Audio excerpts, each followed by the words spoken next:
Il dit, hein, affaire de cacao de Côte d'Ivoire, là, moi, il y a une chose que je ne comprends pas. D'ailleurs, je ne comprends plus rien. Même. On nous avait dit ici que le système de vente de cacao de Côte d'Ivoire, c'est par anticipation. C'est-à-dire, la vente par anticipation permettait de stabiliser les prix. C'est-à-dire, au moment où le cacao chute à l'extérieur, voilà, la vente par anticipation permettait de maintenir un prix très stable. Bon, écoutons l'ex-ministre Adjoumani, et puis je reviens.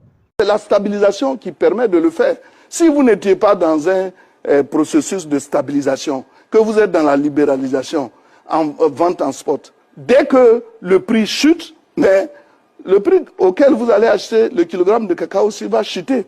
Mais dans notre cas d'espèce, même si aujourd'hui, on est aujourd'hui à 6 000 $ la tonne, si on tombe à 1 000 $ la tonne, la Côte d'Ivoire est tenue de respecter le prix plancher à 1 500 parce que les réserves dues à cette stabilisation nous permettent d'atteindre cet objectif. Mais si normalement, avec ce que Tonton Adjoumani dit là, le prix de 2800 devait être maintenu jusqu'à aujourd'hui, puisque la Côte d'Ivoire vend son cacao par anticipation.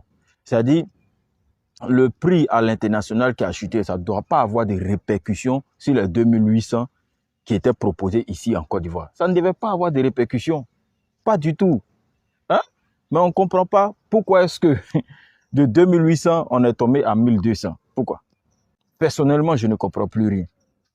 Hein? Aujourd'hui, lorsque tu parles du prix du cacao, il y a certaines personnes dans nos commentaires qui viennent nous dire que le prix à l'international a chuté. Même si le prix à l'international a chuté, ça ne peut pas toucher le prix voilà, qu'on s'est fixé ici en Côte d'Ivoire, puisque la vente est faite par anticipation. Quand le prix augmente là, et puis nous, ici, on dit non que bon, le prix a augmenté à 10 000, pourquoi vous faites ça à 2 000?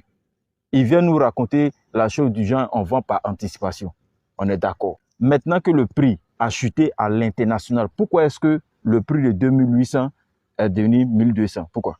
Puisqu'on vend par anticipation, ça ne doit pas avoir de répercussions normalement.